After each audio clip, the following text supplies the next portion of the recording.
नमस्कार साथियों, यह है पीएस नेटवर्क। मैं हूं प्रदीप हुंडो। आशा करता हूं कि आप सब ठीक होंगे, सब कुशल होंगे।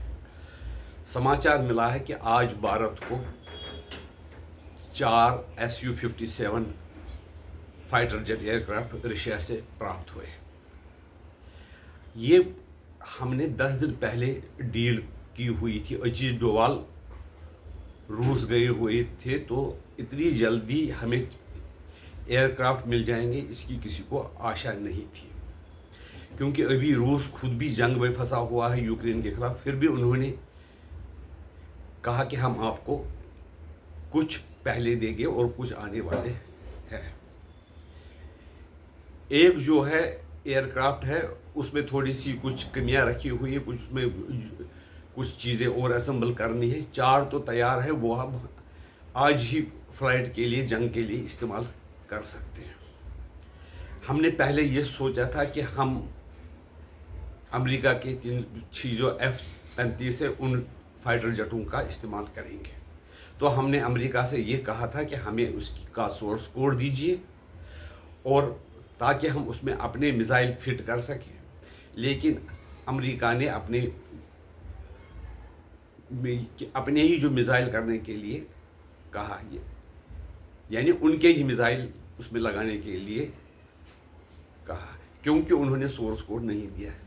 उससे ये होता है कि जब तक ये एयरक्राफ्ट F-35 चलता, तब तक हमें उनके ही महंगे महंगे मिसाइल पर पे निर्भर रहना पड़ता है। तो हम उसमें न कोई अपग्रेड कर सकते थे, न हम उसमें कोई चेंज कर सकते थे, और न अपने प्रकार के मिसाइल फिट कर सकते थे। तो अमेरिका नाराज़ भी हो गया हमसे।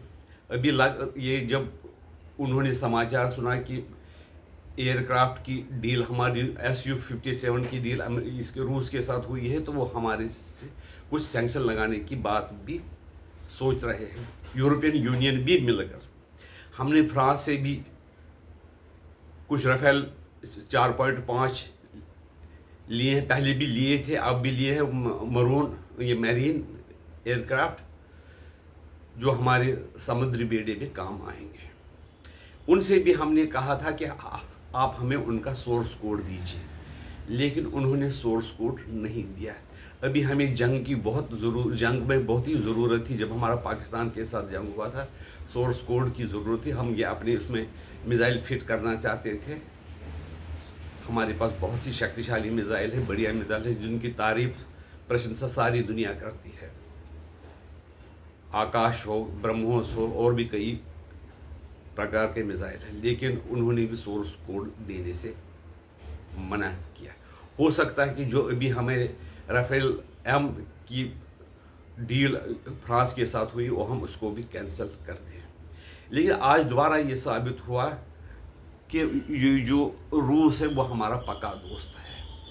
वो कहता है कि हम बाकी, अब जो ये आपके S-57 है, वो अब भारत में ही हम मैन्युफैक्चर करेंगे, असेंबल करेंगे, और उसमें भी पूरा आपको टेक्निकल हमें नो हाउ मिल जाएगी।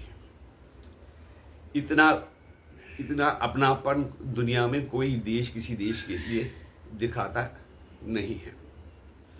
हमारा भी अपना दूसरा जो एयरक्राफ्ट था, जो ग्रिपेड वाले थे, सैफरान इंजन, उन्होंने भी अपना उसकी टेक्नोलॉजी देने से मना कर दिया, इसलिए हमने भी उसको रिजेक्ट कर दिया। अमेरिका के साथ हमारी डील हुई थी हमारी तेजस और M का जहाज़ों के लिए, उसमें भी उन्होंने डिले किया है। जो उनका F-404 इंजन, वो तो मिल रहा है, लेकिन अब बातचीत चल रही थी जो उनका पावरफुल एयरक्राफ्ट इंजन है, वो शायद हमें वो दे देंगे, वो भारत में ही उसको मैन्युफैक्चर करेंगे। लेकिन लग रहा है कि अमेरिका हम पर कुछ न कुछ पाबंदियां ज़रूर लगाएगा। अमेरिका ये सोचता था कि हम जैसे भी कहेंगे, जो भी कहेंगे, जिनको भी हथियार बेचेंगे, वो हमारे हथियार एक्सेप्ट करेंगे। अब ये उनको अजीब सा लग रहा है कि हिंदुस्तान हमारे हथियारों को मना कैसे कर सकता है, ताकि हमसे वो कमाई करते रहे। और वो ये भी नहीं चाहते कि हम थोड़ा सा अगर प्रगति करें तो वो भी उनसे बर्दाश्त नहीं होता है। लेकिन हमारी भी ये कमज़ोरी थी, हमने जब तेजस का प्रोजेक्ट 1983 में शुरू किया तो उसका प्रोटोटाइप हमने कुछ हमारे पास सैंक्शन वगैरह 1998 में लगी, फिर प्रोटोटाइप हमने 2001 में किया, जिसका नाम वाजपेयी जी ने तेजस रखा। तेजस में भी जो इंजन है, फिर उसमें अमेरिका ने इंजन देने में F404 देने में डिले किया, जिसमें कि 110 तक थ्रस्ट है।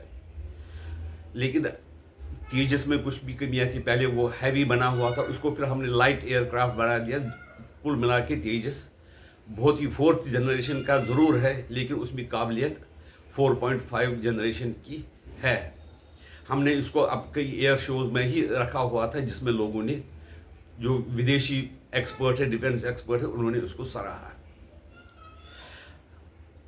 हो सकता है कि आगे के लिए अगर हमें 404F मिले तो एमका के लिए हमें तेजस मार्क 2 MK के लिए भी हमें फ़ायदा होगा और एमका के लिए भी बहुत फ़ायदा होगा। उसमें हमारे जो थ्रस्ट चाहिए वो थ्रस्ट है उसके लिए 130 किलो न्यूटन होनी चाहिए।